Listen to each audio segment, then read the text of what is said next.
Hi, my puppy people. It's Cindy, and welcome to Brain Work So Your Dog Isn't a Jerk. And as we know, a bored dog is a naughty dog. Whether your dog is a professional that actually has a real job, like a police dog, military, search and rescue, or if your dog's a freeloader like mine are, and their only job is to alert me when the mailman is here and to keep those pesky squirrels in check. So whether your dog is a professional or a freeloader, their brain still needs to work. And that's what I want to talk about today. I want to give you some easy things that you can do to, well, keep your dog from being a jerk. So let's get into it. So, so I am sharing my screen so it gives you that visual to see some examples of what I'm talking about, but it also helps keep my brain in check. And every little thing that helps keep my brain in check is a good thing. So brain work so your dog isn't a jerk. And this is my beloved jerk dog, Rudy. Look at that face. He's got such an attitude. He really does. So I love it. And I want to keep that attitude, but I want to keep that brain going because I know if I don't keep his brain engaged, man, look at those eyes. Look at that twinkle in his eyes. He can really find something to exploit that intelligence, shall we say. So brain work so your dog isn't a jerk. Again, we all know that a bored dog is a naughty dog. They get in trouble when they get bored. And even off-duty working dogs still need that stimulation. Even especially the working dogs, when you've got those really intense high drive breeds, they don't want to just sit around on the couch when they're at home. They want to keep doing some stuff. So today I want to give you some easy, actionable enrichment ideas that you can do for your dog to keep them out of trouble.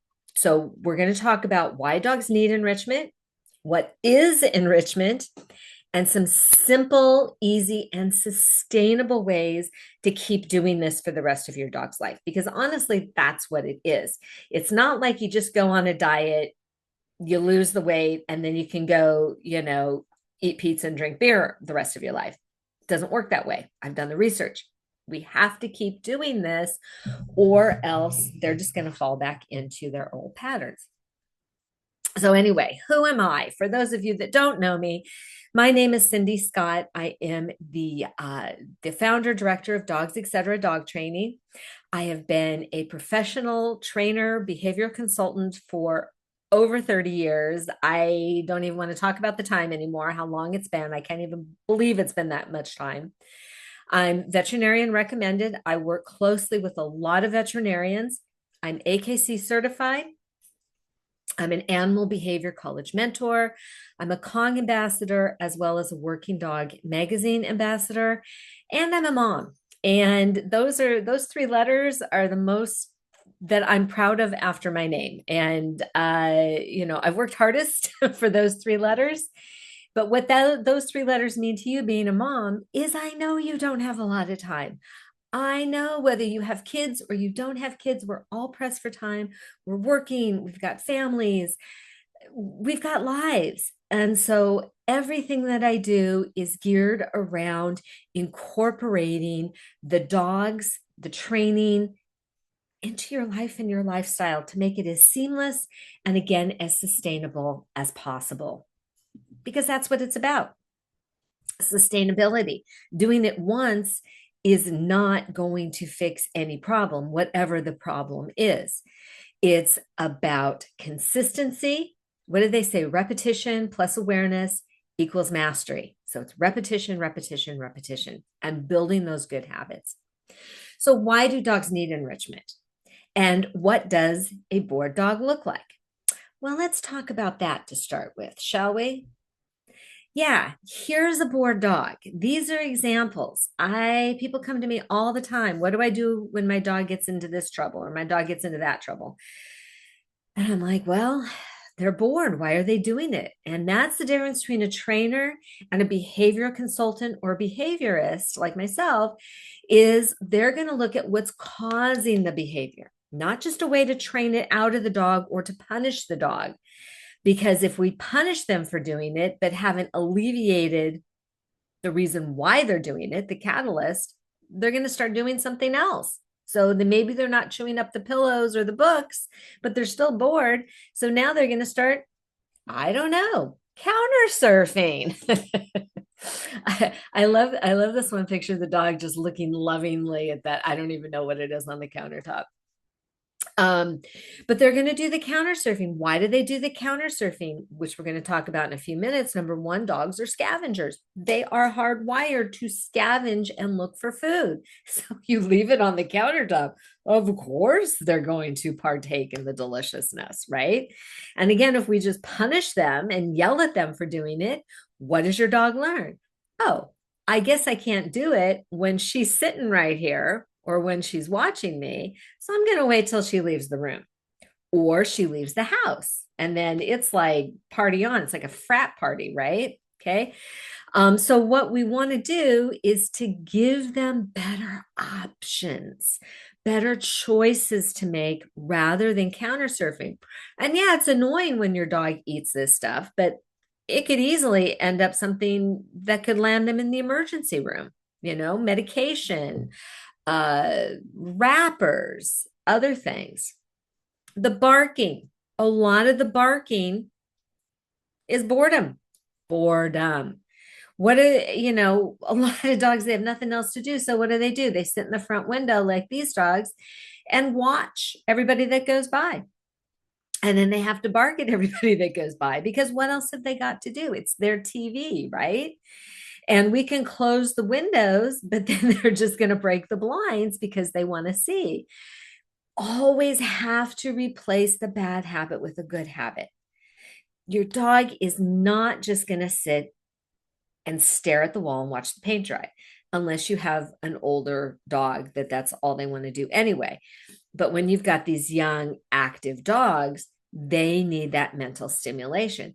So a lot of the nuisance barking is, again, dogs are bored. And these are dogs that are inside, which is a huge problem because, like I said, they just sit and they look out the window and wait for stimulus to come by and then yell at it. So what happens, a lot of people, their solution then is to put the dog outside. Well, then there's a lot of stimulus for them to sit and bark at outside, right?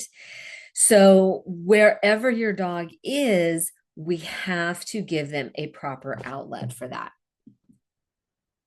And again, if your dog is outside, this is what they're going to do.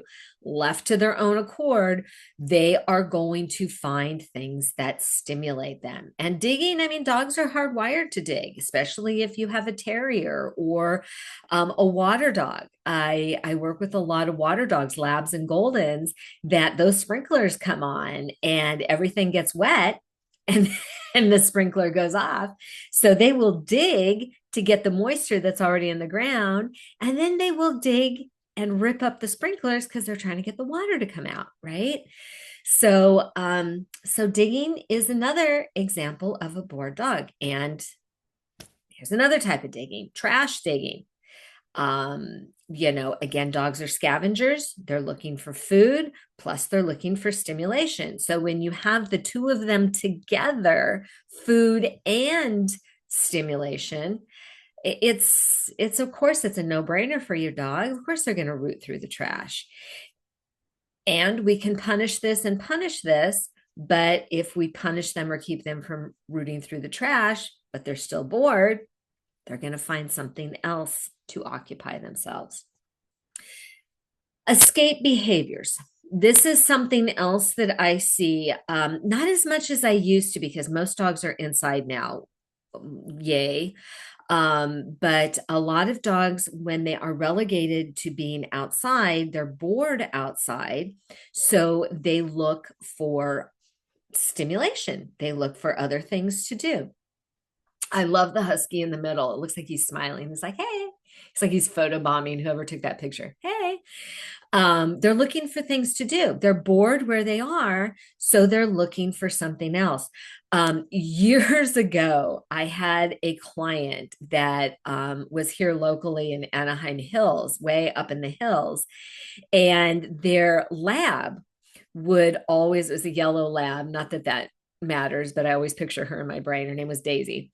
She would always escape whenever the owners went to work. They had her in the backyard and she would escape and she would go to the house. It was on, it was up in the hill. So it would go right to the house below them that had a pool and a jacuzzi. So she would go and she would sit in the neighbor's jacuzzi. So as soon as her family left, she was in the backyard. She was bored, and so she would leave there and she would go down and she would sit in their jacuzzi.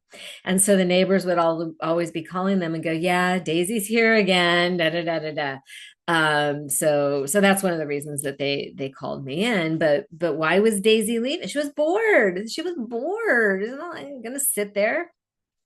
So escape behaviors can definitely be boredom related. Of course, there's other reasons for escape behaviors. We always talk about spaying and neutering, unaltered dogs, especially male dogs. They have a very significant drive to wander and to find female dogs, shall we say. I mean, it's basic biology 101. So that can contribute to it as well, but definitely a boredom quotient there. So let's talk about their instincts. Why do dogs do what they do? So remember their evolution. Dogs are basically just wolves that have decided to hang with us. And it goes back, I think the latest they keep finding earlier and earlier evidence of the human and dog connection. I think it's up to 26,000 years ago now is the most recent findings of domestication. Dogs are the first domesticated animal. They were the first animals that we took in.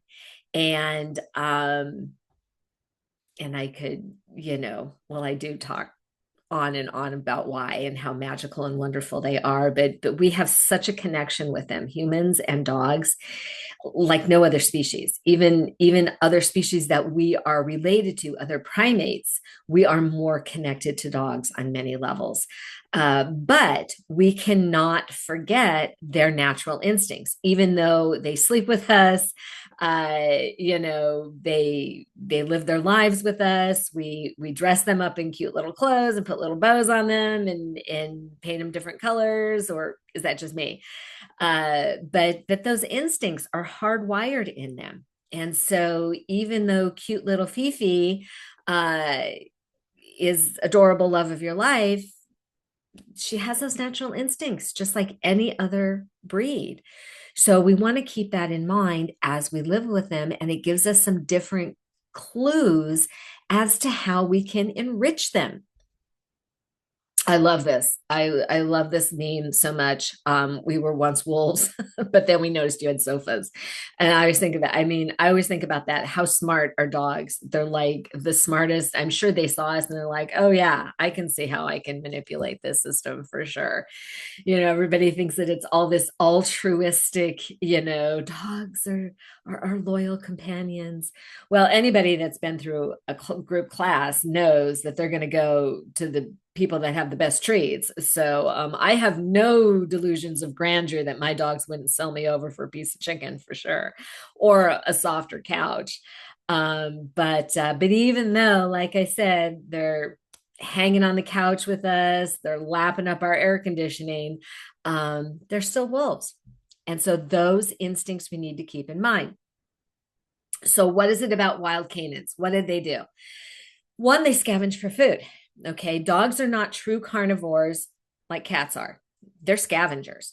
And yes, the wolves are going to take down the elk and so forth, but you've got foxes and coyotes, and they are going to eat whatever is available, right? So they're scavenging for food, and they still do that when they live with us. It just looks different. Hence the digging through the trash that we mentioned before. Also, in the wild, they chew for additional nutrition, such as minerals, vitamins they get out of the bones that they're chewing on. So, again, they live with us. They still got to chew, but now they're going to chew those pillows. They're going to chew those shoes, right? The vocalization they do in the wild, howling, barking, Communication. That's how they communicate with one another. They live with us, they do the same thing. Now they're barking at the squirrel. Hey, oh, I would love to know what they're saying. Get away from a squirrel, get away, get away. They're barking at the mailman. They're barking for your attention. Let's go for a walk. Let's go for a walk. I always said I would give anything for just 5 minutes to know what dogs are saying. I remember that my oldest son looked at me and he's like, "Are you crazy? That would be so annoying." And then I thought about it for a minute. I'm like, "Yeah, you're probably right." They would just be like, "Get the ball, get the ball. Let's go for a walk. Let's go for a walk."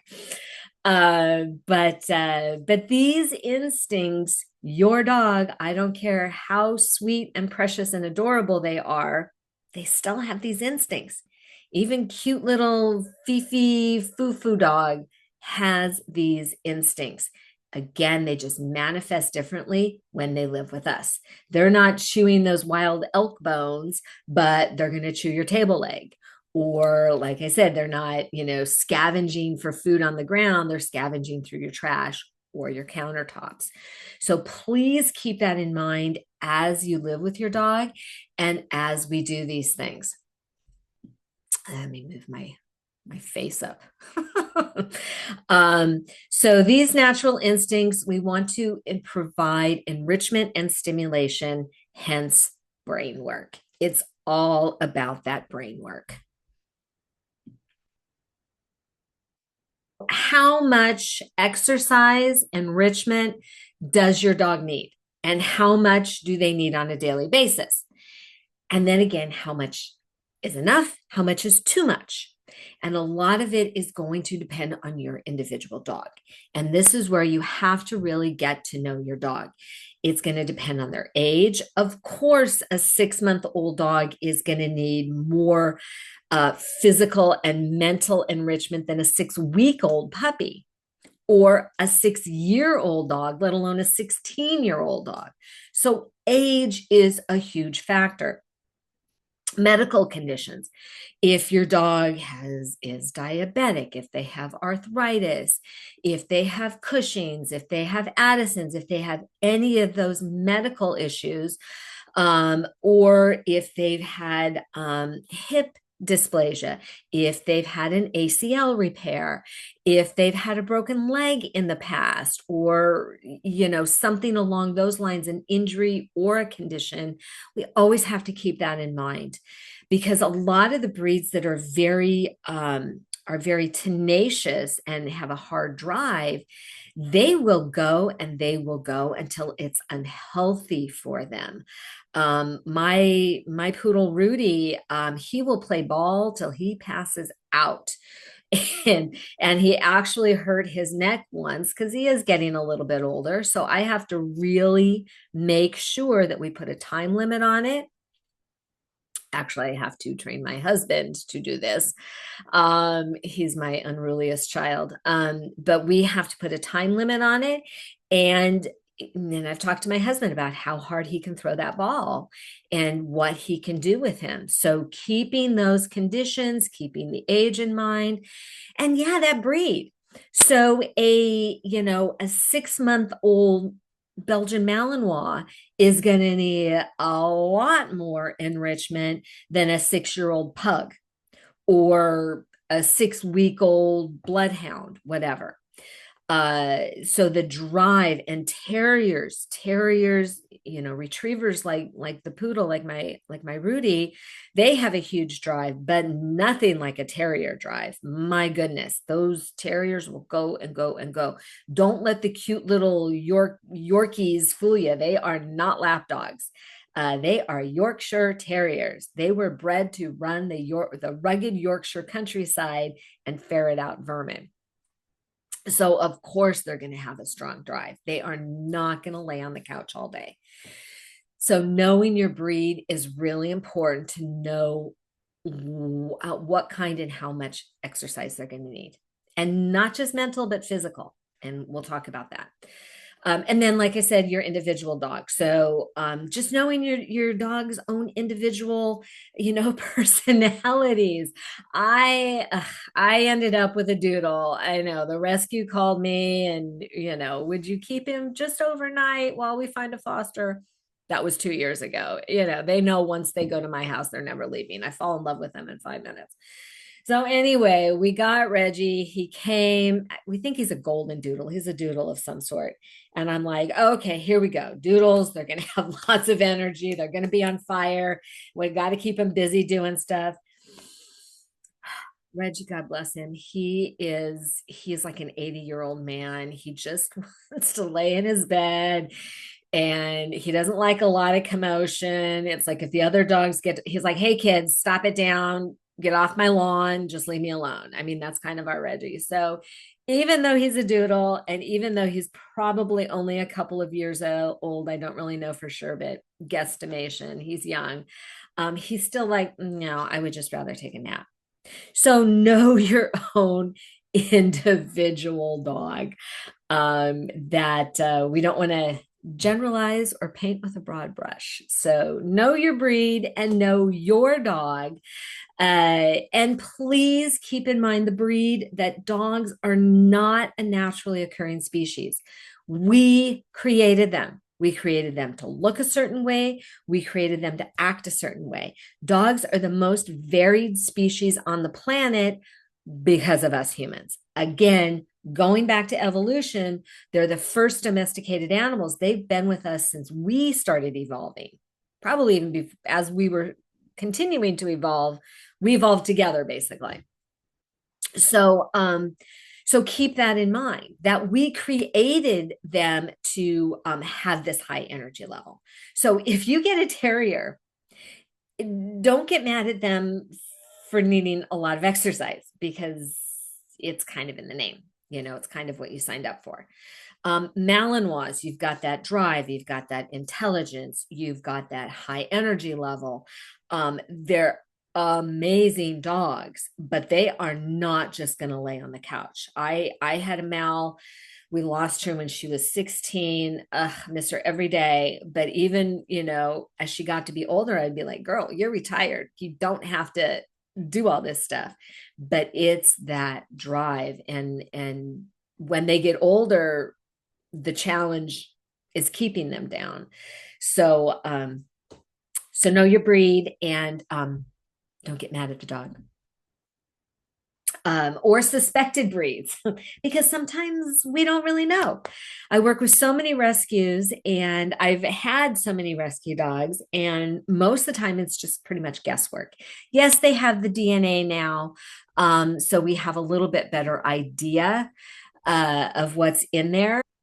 So, yes, we have the DNA, so we have a better idea of what those breeds are.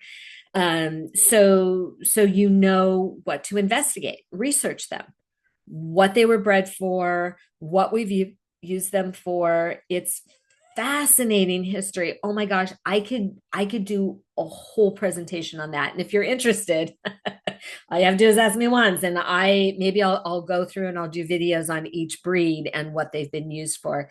The history, it just is so fascinating. All the different things that they've been used for, not just for hunting and sports, politically, what dogs have been used for politically. Yeah. Some breeds are actually political inventions. Isn't that crazy? Like that's one reason that they miniaturize the poodle, but don't get me started on that topic. So research. And you've got so many different types of breeds. You've got your terriers, your hunting dogs, your guarding dogs, your water dogs. And not just with the water dogs, is it water retrieving? You've got water rescue dogs. You've got water messenger dogs. There's a lot of dogs like the Portuguese water spaniel and the Schipperke. A Schipperke was a ship's dog that was just to be on the ship. But Portuguese water spaniels were actually where they would go from ship to ship carrying messages. Isn't that crazy? It's just crazy to me. So there's lots of different types of dogs out there. Yes, the AKC has their categories, the UKC has their categories, and then there's Cindy's categories, which is basically, terrier, hunting, hound, guard, watch, water, retrievers, and your miscellaneous. So, what are the miscellaneous dogs? Those are the dogs that don't really fit into any other category, like your toy breeds. And I think miscellaneous is also for dogs like your miniature poodle that have been used for so many different things, and are really capable of all the categories that they don't really fit. There's some dogs that were literally just to be on laps and to be almost an adornment, like your pug. So it's one reason why they have the smushy brachiocephalic face, so they look more human. So lots of different breeds, lots of different reasons for them being bred.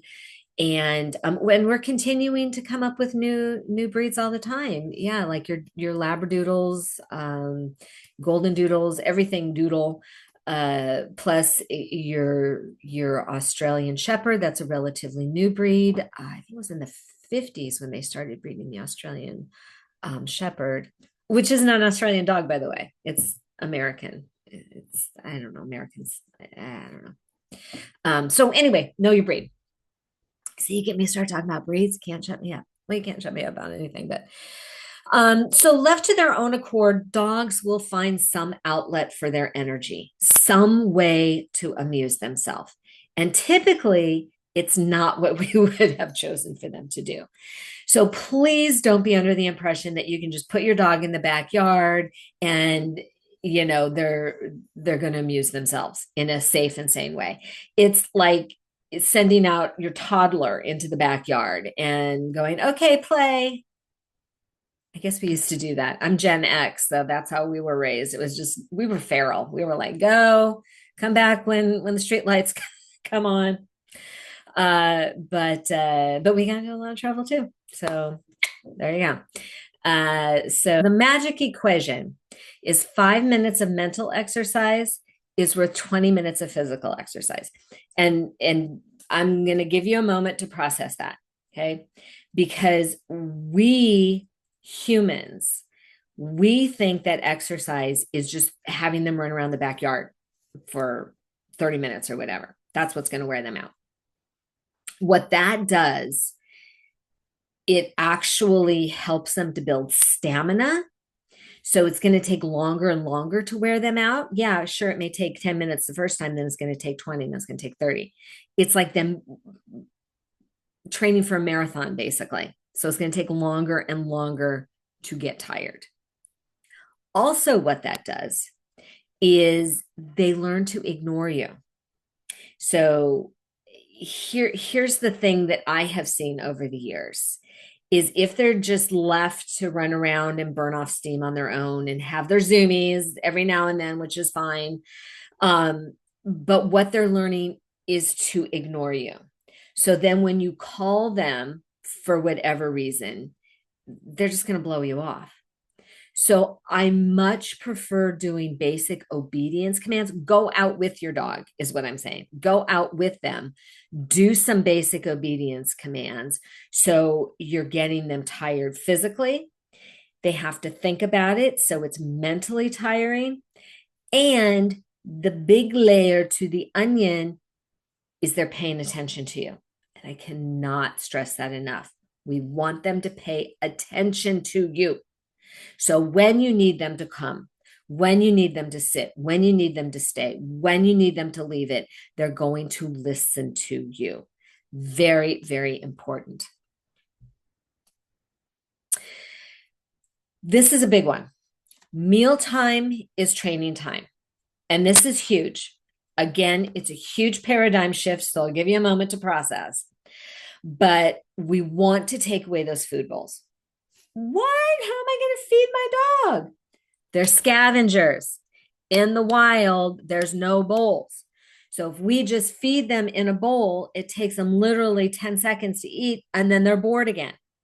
They are hardwired to scavenge and look for food throughout the day. So this creates a lot of obesity in dogs and cats as well, because they still have that drive to eat, but all their calories have just been satisfied, but they're still scavenging for food. So now those are extra calories that are going to pack on the pounds, which is a whole nother topic whole for another day. But needless to say, that is not a healthy thing for your dog. So we want to make them work for their meals. Again, so many layers to the onion why we do this: enrichment, health, training, because again, it teaches them to pay attention to you. It's a very passive leadership exercise. So many reasons to make training time or mealtime is training time. Besides the fact that training is easy to do, but it's easy not to do because you have a million other things to do in your life, right? So, but you got to feed your dog twice a day. So let's build that habit of when I feed my dog, they have to do something for it. And depends on how much time you have. Again, like we talked about at the beginning, sustainability is huge. We want this to be a daily habit, not, and every day is different. So some times you just have more time than others. So if you have a lot of time, make them do a dozen, 2 dozen commands for their food. You could feed them handful by handful at a time. You could feed them their whole entire meal that way. If you don't have a lot of time, you can put whatever you don't have time to do by hand into a treat dispensing toy. I love treat dispensing toys. Kongs, or I mean, there's so many on the market. But this really helps to put your training on autopilot, because you got to feed your dog. Let's make them work for it. Again, dogs are natural scavengers. They are hardwired to forage for their food. Meals in a bowl, way too easy, way too easy. And they get bored. They eat, then okay, bored again. What else? What else you got? Oh, I guess I'm gonna, counter surf. I guess I'm gonna go sit on the couch and look out the window and bark at everything that goes by. Make them work for it. Okay, so let's talk about neoteny. I know. Here's a big psych term for you, batten down the hatches, big psych term for the day. So, what is neoteny? Neoteny is when an organism, a species, maintains or needs its drive to play throughout its life. So some species, they only play as juveniles. And then once they reach maturity, they don't play anymore. Dogs are basically immature wolves. And so they want to play the rest of their life. Humans are basically immature apes, although chimpanzees are also neotenous. We play our entire lives as well, only the play looks different. It looks different when we were 5 as opposed to when we're 50. We still play, it's just different, right? So dogs, it's the same thing. Now, as they get older, the play looks different. So when they're puppies, they may play ball a lot. They may chew on things a lot. As they get to be mature, they may play tug of war more. They may enjoy the obedience commands. That can be play, some of the play training that we'll talk about. And then as they get older and they don't have as much energy as they have, or shall I say they start to slow down, then maybe they enjoy just laying, cuddling with some of those plushy toys or chewing on some of the plushy toys very softly so they're not destroying them. So neoteny is something we want to keep in mind as enrichment because they want to play. And there's a lot of research that shows that play can actually be more rewarding to a dog than food, So let's use play, not only as enrichment, as exercise, mentally and physically. So neoteny, impress your friends and family with that one. Okay, so here's some easy enrichment ideas for you.